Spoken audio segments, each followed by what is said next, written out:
Bienvenue dans l'Algérie version Taboun, celle où un simple post sur Facebook peut ruiner une vie. Littéralement. 2 personnes, un homme et une femme, citoyens de ce pays, ont été traînés dans la boue pour avoir osé effleurer du clavier le nom de la très puissante, l'intouchable, la majestueuse mademoiselle Ibtissam Hamlaoui. Résultat, ils ont été déshabillés comme des criminels, frappés comme des bêtes affamées, assoiffés, jetés au cachot comme au Moyen-Âge, humiliés comme des esclaves. Tout ça pour quelques lignes écrites sur un réseau social. Et pourquoi? Parce que mademoiselle Hamlaoui, grande amie intime du président et muse adorée de la cour TB, ne supporte ni la critique ni l'ironie. Dans cette Algérie-là, la moindre satire devient un crime d'État et les bourreaux se prennent pour les gardiens de l'honneur présidentiel. Cette fois, inutile d'accuser les médias ou de chercher des fuites anonymes. Ce n'est ni Algérip, ni Abdamar, ni même une quelconque taupe journalistique qui a sorti l'affaire. Non, ce n'est pas une rumeur, c'est un cri. Et il vient directement de ceux qui ont vécu l'enfer. Ce n'est pas un récit, c'est une claque. Une descente aux enfers livrée en direct par ses propres victimes. Oui, les protagonistes eux-mêmes ont levé le voile sans filtre, sans masque, face caméra. Ager Zitoni, journaliste et souffre-douleur du régime, et Yassine Benchatta, ancien responsable du Croissant Rouge à Skikda, les 2 visages d'un cauchemar devenu viral. Leur témoignage diffusé en live sur Facebook a déferlé comme une tempête sur l'Algérie. Des millions de vues en quelques jours, des millions de consciences qui découvrent horrifiées le visage d'un système qui n'a même plus besoin de se cacher. Depuis 4 jours, c'est le silence total des autorités. Et pourtant, les cris résonnent. Car jusqu'ici, seules les victimes elles-mêmes ont eu le courage de briser l'omerta. Pas un avocat, pas un journaliste, pas une ONG, juste eux les 2 visages d'une souffrance infligée avec une précision chirurgicale. Yassine Benchatta a été le premier à se lever, à parler, à mettre des mots sur l'indicible. C'était le 3 novembre. Puis vint Ager Zitoni vacillante mais déterminée. 4 jours se sont écoulés depuis qu'ils ont ouvert les vannes de l'horreur. 4 jours que ces témoignages tournent en boucle seuls, contre tous, sans relais institutionnel, mais portés par la force brute de leur vérité nue. Tout a commencé le 3 novembre quand Yassine Benchatta a brisé le silence. Son témoignage n'était pas un simple récit, mais une déflagration. Puis le lendemain, le 4 novembre, ce fut au tour de Ager Zitoni, une voix blessée mais intrépide, de confirmer l'indicible. Et depuis ces 4 jours, l'Algérie tout entière découvre horrifiée l'étendue du cauchemar, torture méthodique, détention arbitraire, humiliation, falsification de procès-verbaux, manipulation politique de la justice. Tout y est. Chaque vice, chaque faute, chaque crime. Ce n'est pas une bavure, c'est un système. Un scandale tentaculaire où la cruauté n'est plus une exception, mais la norme. Torturer, c'est un crime. Humilier, c'est un crime. Frapper un détenu, le déshabiller, le priver d'eau et de nourriture, tout cela, c'est un crime. Point. Et pourtant, en Algérie, ces crimes ne choquent plus personne. Pas d'enquête, pas de sanction, pas même une déclaration. Rien. Le silence absolu, comme si la souffrance humaine était devenue un simple bruit de fond. Les responsables dorment tranquilles pendant que les victimes, elles comptent leurs cicatrices. Ce n'est pas une justice, c'est une honte nationale. Et le plus terrible, c'est que personne, absolument personne, n'a osé réagir. Quand un pickpocket sévit à Alger ou qu'un ado poste une vidéo insolente, l'État s'emballe. En moins de 24 heures, communiqué officiel, conférence de presse, intervention musclée. Mais là, silence radio, pas un mot du président, pas un souffle du Premier ministre, le ministère de la Défense muet, celui de la justice absent et celui de la communication aux abonnés absents. Une affaire de torture, de détention arbitraire, de crime d'État, aucun commentaire. L'Algérie officielle, si prompte à réagir pour un vol de scooter, devient soudainement amnésique dès qu'il s'agit d'affronter sa propre monstruosité. Ce qu'on a sous les yeux, ce n'est pas un simple scandale, c'est une page sombre de l'histoire. Tortures, humiliations, corps nus, violences gratuites, privation d'eau, de nourriture, de la barbarie pure. Et face à ça, rien. Pas un mot, pas un geste, pas même une fausse compassion. Les autorités, elles préfèrent diffuser de jolies fables, une enquête interne est en cours, disent-elles, pendant que les victimes pansements encore leur plaie. Alors, puisque l'État ferme les yeux, nous, on les ouvre. Puisqu'ils refusent d'enquêter, on va le faire à leur place. On va fouiller, vérifier, exposer. Et quand on aura réuni les preuves, on les déposera devant eux, noir sur blanc, pour leur rappeler ce que le mot « justice » devrait encore signifier. Alors oui, nous irons jusqu'au bout, nous mettrons ces gens face à leurs actes, face à la vérité, et nous leur demanderons des comptes, parce qu'en Algérie, la justice a cessé d'exister. Elle n'est plus qu'un décor vide. La gendarmerie? Un souvenir. Aujourd'hui, ce sont des exécutants dociles, des serviteurs aux ordres d'une seule femme, Mademoiselle Hamlaoui. Oui, une simple demoiselle qui dicte désormais ses ordres aux uniformes. Les juges eux-mêmes ne rendent plus la justice, ils rendent des services. Des boys en robe noire au service du caprice et de la cour présidentielle. Voilà où nous en sommes, un pays où l'autorité obéit aux courtisanes et où le pouvoir se courbe devant l'arbitraire. Appelons les choses par leur nom, il n'y a plus d'État. Car quand une femme protégée par ses relations sentimentales avec le président et son cercle rapproché peut diriger l'appareil du pouvoir à sa guise, ce n'est plus une république, c'est une cour. Et dans cette cour, la favorite du chef règne sans couronne, mais avec une influence monstrueuse. Attention, je ne parle pas ici de sa vie privée ni d'insultes faciles. Non, je parle d'une emprise politique, d'un pouvoir invisible mais total, celui d'une courtisane des temps modernes qui manipule les leviers de l'État comme on joue du piano. Et pendant qu'elle tire les ficelles, la justice, elle reste immobile, marionnette, sans âme d'un régime devenu caricature. Regardez bien les juges, les gendarmes, les policiers, tous semblent avoir troqué leurs uniformes contre des balais. Oui, en Algérie, ceux qui devraient incarner l'ordre et la loi sont devenus les domestiques zélés des dames du régime, des agents d'entretien du pouvoir nettoyant la saleté politique de celles et ceux qu'ils servent à genoux. Et pendant qu'ils cirent les bottes des puissants, les citoyens, eux, sont dépouillés littéralement. On les déshabille, on les prive d'eau, on les affame, on les brise. Voilà le visage d'un pays où l'État n'existe plus. Cette affaire ne le prouve pas seulement, elle le crie. Ce n'est plus une nation, c'est une maison sans toit, où les bourreaux tiennent les clés et les victimes paient le loyer. Imaginez un pays où une simple phrase sur Facebook peut vous valoir une cellule. Oui, quelques mots tapés sur un clavier suffisent pour finir derrière les barreaux. Pourquoi? Parce que le message parlait d'une femme intouchable, cette idole nationale que les élites vénèrent comme une sainte. Une femme qu'on ne critique pas, qu'on adore, qu'on célèbre, sous peine de prison. Un État qui enchaîne ses citoyens pour une opinion n'est pas un État, c'est une farce. Et puisque ceux qui devraient rendre la justice préfèrent se taire, nous, on agit. Nous avons retroussé nos manches, lancé notre propre enquête. Et première découverte, le repère du scandale a un nom, la fameuse brigade de recherche et d'investigation, devenue le théâtre de l'horreur. La première institution frappée de plein fouet par ce séisme, c'est évidemment la gendarmerie nationale algérienne. Oui, celle-là même qui depuis des années vacille sous le poids de ses propres démons. Depuis 2018, c'est une chute sans fin, scandale de corruption, gestion catastrophique, opacité totale, perte d'éthique. Un effondrement institutionnel au ralenti. Depuis la disparition du général Ral Berksir, rien ne va plus. Chaque année apporte son lot de dérives, comme si la gendarmerie s'était transformée en laboratoire du discrédit.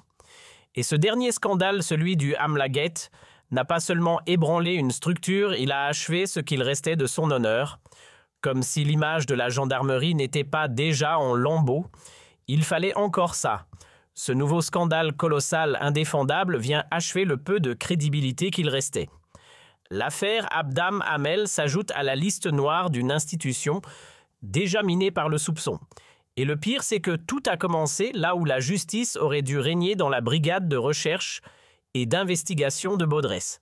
C'est là, dans ces murs censés protéger le citoyen qu'on a torturé, qu'on a brisé des vies, là où Ager Zitoni et Yassine Benchatta ont vécu l'impensable. Difficile même d'en parler sans colère, sans dégoût. Car à ce stade, il ne s'agit plus d'une bavure, c'est une faillite morale totale. Il faut le dire franchement, cette affaire est insoutenable. Elle nous retourne, nous déchire, nous hante. Impossible d'en parler sans sentir un poids au fond du ventre. Comment rester calme quand on découvre qu'en Algérie, des êtres humains ont été dépouillés de leur dignité affamée, assoiffés, battus, humiliés et même violés? C'est au-delà du scandale, c'est une descente dans l'enfer. Oui, l'enfer a une adresse et elle s'appelle la Brigade de recherche de Monde, ce lieu qui, au lieu de faire régner la justice, est devenu le théâtre de la barbarie. On y reviendra parce qu'aucun mot ne suffit à décrire l'ampleur de l'horreur qu'on y a découverte. Mais alors, qui tenait réellement les rênes de cette brigade maudite? Depuis 2022, autrement dit, depuis que mademoiselle Tissam Hamlaoui a étendu son ombre sur les hautes sphères du pouvoir, 3 lieutenants-colonels se sont succédés à la tête de la brigade de recherche de Mandraï. 3 visages différents, mais une même continuité, celle de la soumission. 3 hommes censés faire régner la loi, mais qui, en réalité, n'ont fait qu'exécuter les volontés d'un système gangrené par la peur et l'obéissance. Depuis l'ascension de Hamlaoui, cette brigade n'est plus un service d'enquête, c'est devenu un instrument de domination, une prolongation du pouvoir de l'intouchable. Aujourd'hui, concentrons-nous sur les 2 premiers hommes à la tête de cette fameuse brigade. Le 3e, celui qui porte la responsabilité directe du scandale de torture et de violence visant Yassine Chata Zineb et Hajar Zoni, nous le garderons pour plus tard.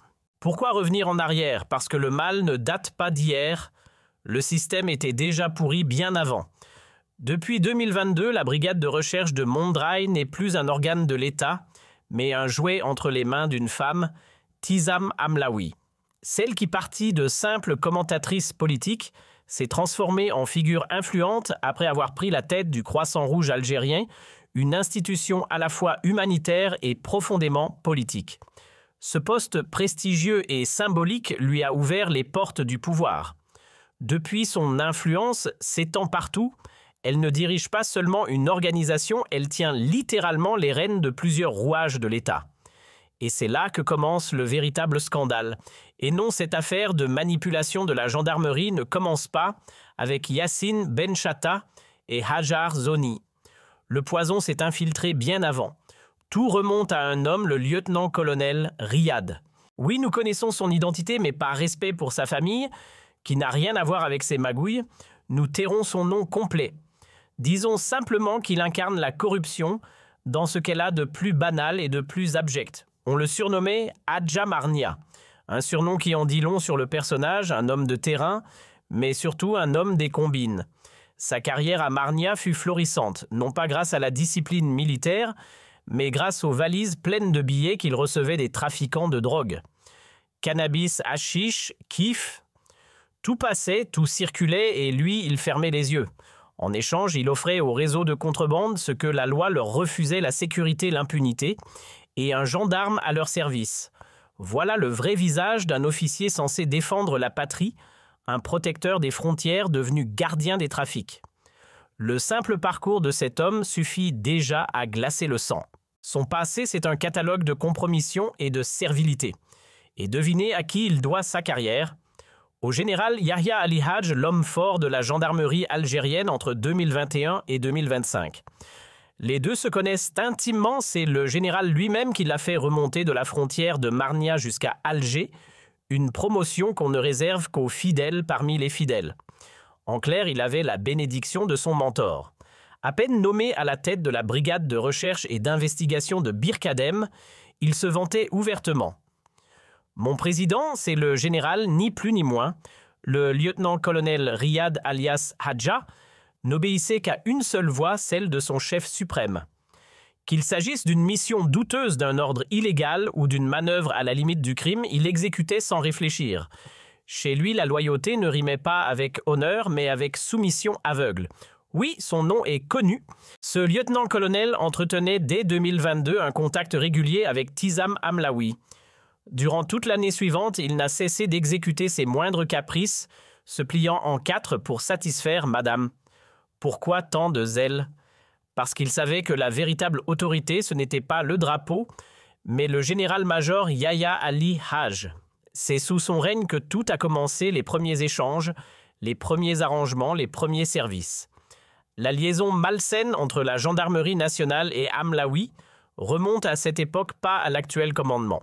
Certains nous reprochent de ne pas attaquer le général Sid Ahmed Bouromana, aujourd'hui à la tête de la gendarmerie.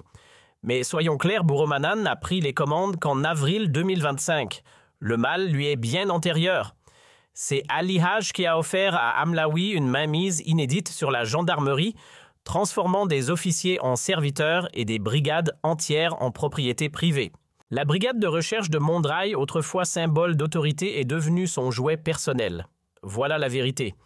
Et contrairement à ceux qui préfèrent les non-dits, nous nous nommons les choses. Nous mettons des visages sur les fautes car la transparence, c'est le seul antidote à la peur. Après le départ du lieutenant-colonel Riyad, un autre nom a pris la relève, le lieutenant-colonel Q.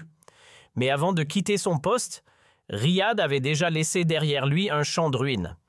Plus d'une dizaine de personnes jetées en prison, enfermées sans motif valable, juste pour satisfaire les caprices d'Ibtissam Amlaoui.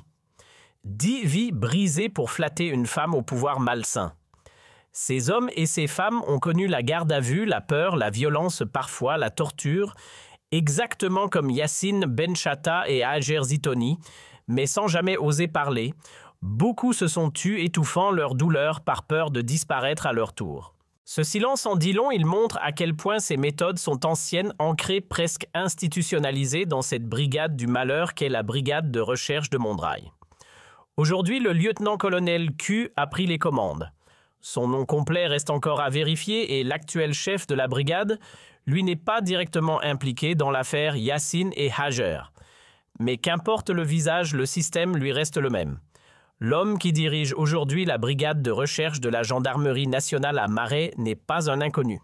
Il est directement lié à l'affaire Salimam Lezi et Mariam Azri, 2 femmes de lettres éditrices et poétesses que l'on a arrêtées puis jetées en prison les 30 et 31 octobre dernier, leur crime avoir osé publier sur les réseaux sociaux un simple commentaire jugé désobligeant envers la toute-puissante Ibtissam Amlaoui.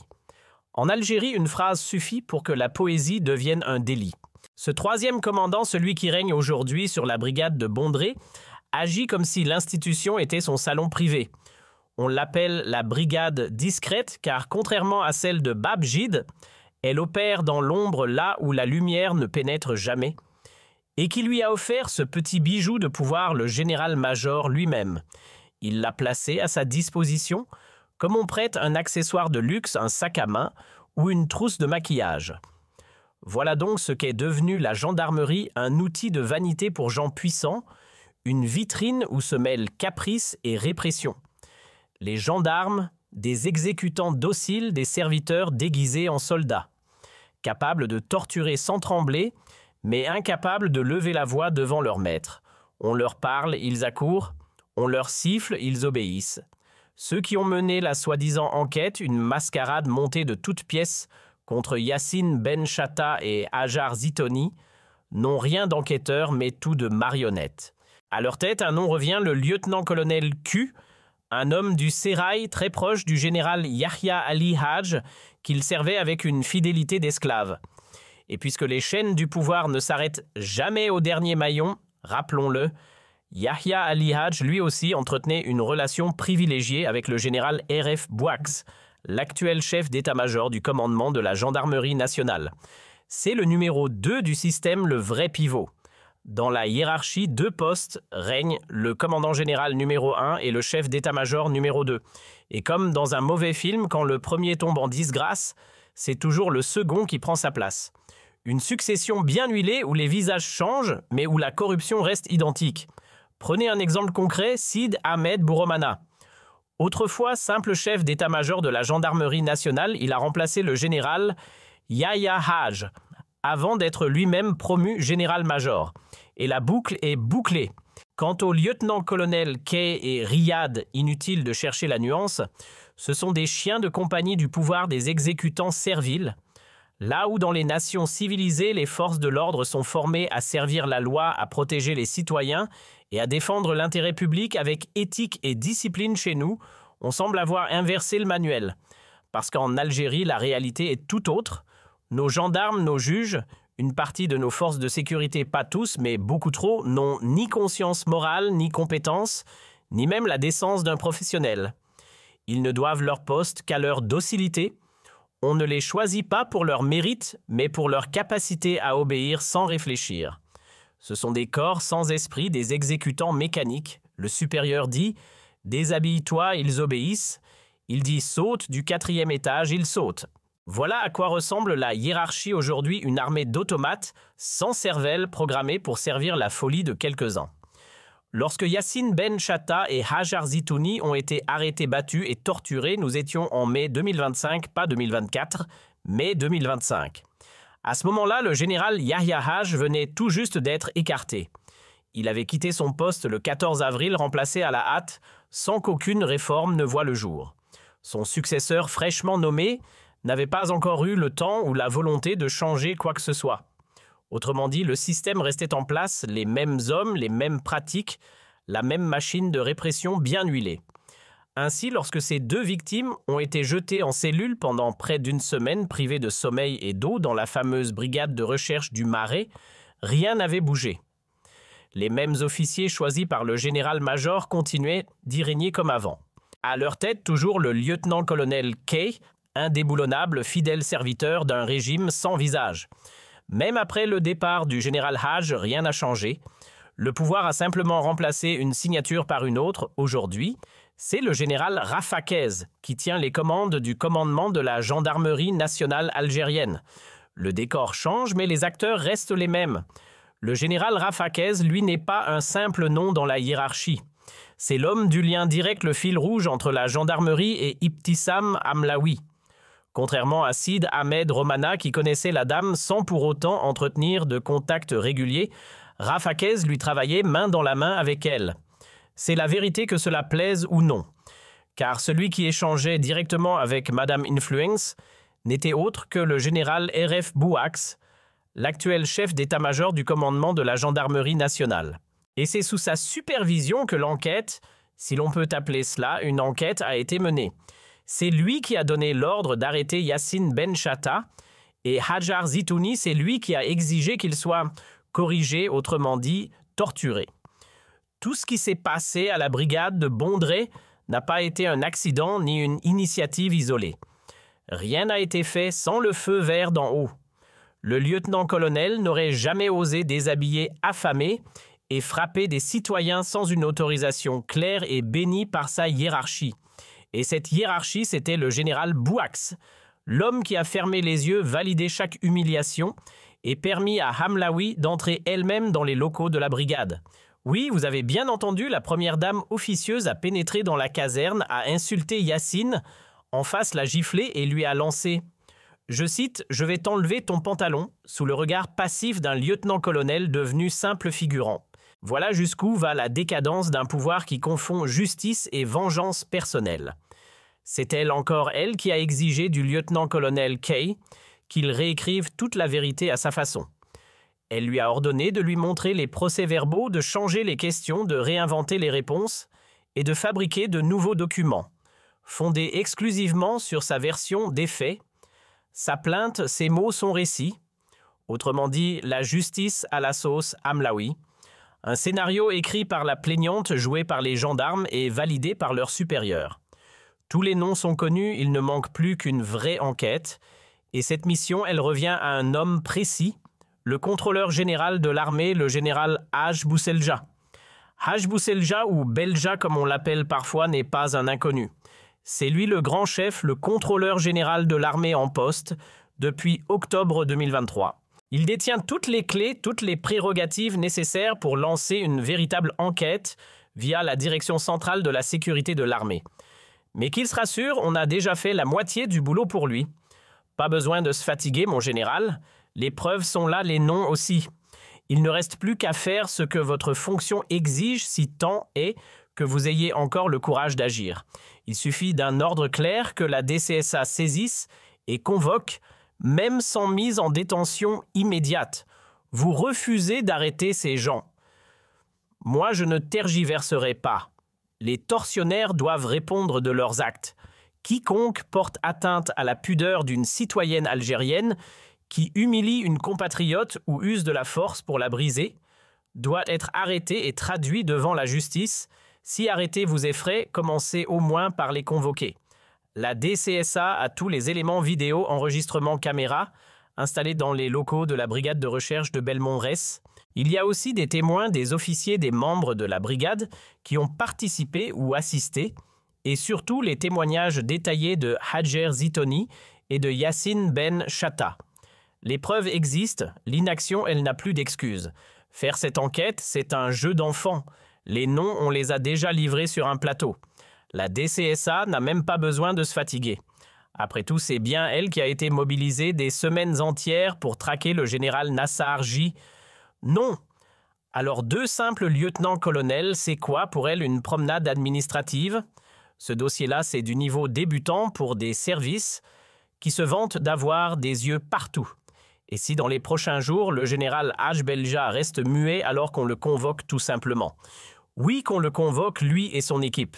Car ce sont bien eux qui ont offert la brigade de Bondrée à Petit-Am sur un plateau d'argent. Pourquoi cette brigade précisément? Pourquoi pas celle de Radid? Eh bien, vous découvrirez tout cela très bientôt. Parce que cette enquête, nous allons la mener jusqu'au bout, épisode après épisode. Et croyez-moi, ce n'est que le début. Alors oui, il a été débarqué, expulsé de son fauteuil, et cerise sur le gâteau, un dossier l'attend désormais devant le tribunal militaire de Bida. Imaginez la scène, on le convoque, on lui pose les vraies questions. Qui t'a donné ce pouvoir? Tu as transformé une brigade entière en propriété privée, juste pour ses beaux yeux. Comment une simple personne a-t-elle pu prendre autant de pouvoir sur toi, te manipuler à ce point? Ce ne sont pas des détails, ce sont des accusations graves qui exigent des réponses claires. Rien de compliqué pour mener l'enquête, nous avons fourni les identités, les éléments, les preuves. Et si vous restez inerte, sachez que l'histoire ne s'arrêtera pas. Là, je publierai l'épisode 2, demain, puis le suivant après-demain, et ainsi de suite. Si les autorités ne veulent pas agir, nous ferons le travail à leur place. Parce que le silence et l'inaction n'excusent plus rien. Honnêtement, vous ne méritez pas ces responsabilités. Ces postes que vous occupez ne devraient pas revenir à des individus incapables de respecter la dignité publique. Vous n'êtes pas à la hauteur pour représenter un peuple fier, un peuple algérien qui refuse l'injustice, qui vomit la au gras, qui n'admet ni la torture ni l'humiliation. Quand la fonction et la morale se contredisent, il n'y a qu'une issue, rendre des comptes. Et ne vous y trompez pas, si vous, haut gradé de la gendarmerie et de l'armée, vous laissez diriger et manipuler par une simple protégée, le peuple ne restera pas silencieux.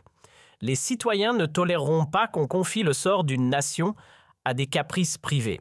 La légitimité s'use quand l'autorité se met au service d'intérêts personnels et alors la colère populaire finit par se faire entendre.